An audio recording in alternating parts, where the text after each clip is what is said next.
کسی گاؤں میں ایک سپیرا رہا کرتا تھا۔ اس کے پاس بڑی اعلیٰ نسل کے سانپ ہوا کرتے تھے، اور یہی انفرادیت ہی سپیرے کے لیے وجہ شہرت بنی ہوئی تھی، اور یہی شہرت جہاں باعث فخر تھی وہ باعث حسد بھی بنی۔ ارد گرد کے سپیرے اس سے حسد کرنے لگے، اور اسی حسد نے اس سپیرے کو چور بننے پر مجبور کر دیا۔ قصہ کچھ یوں ہوا کہ سپیرے کے پاس ایک نیا سانپ آیا۔ وہ سانپ اتنا نایاب تھا کہ اس سے پہلے کسی نے نہ دیکھا تھا۔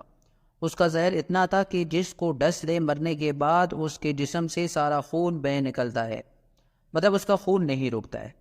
اس کا پتہ جب اس سپیرے کو چلا اور ایک اور سپیرے کو ملا تو اس نے وہ سانپ چھرانے کا منصوبہ بنایا۔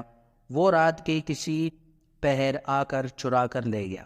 صبح سپیرے کو سانپ کی چوری ہونے کا علم ہوا تو بڑا غمزدہ ہوا۔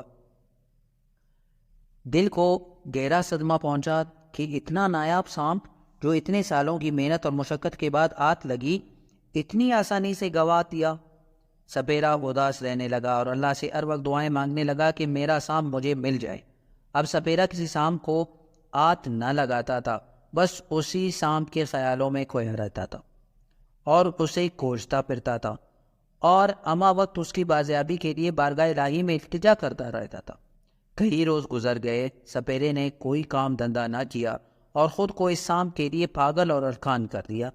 اللہ سے شکوے گلے کرنے لگا۔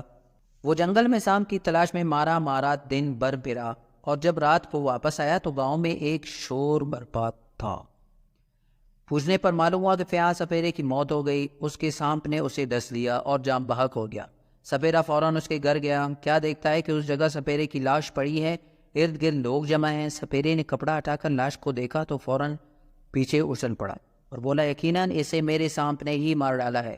دیکھو اس کے جسم سے سارا خون بہہ نکلا ہے، اس کا خون رک نہیں رہا ہے، اور یہی میرے سانپ کا زہر کینسر تھا۔ سپیرا فوراً اپنے گھر کی طرف بھاگا۔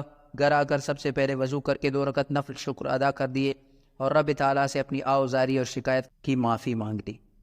سپیرے نے کہا، اے میرے پروردگار، تیرا لاکھ لاکھ شکر ہے کہ میرا سانپ چوری ہو گیا اور سپیرا مارا گیا۔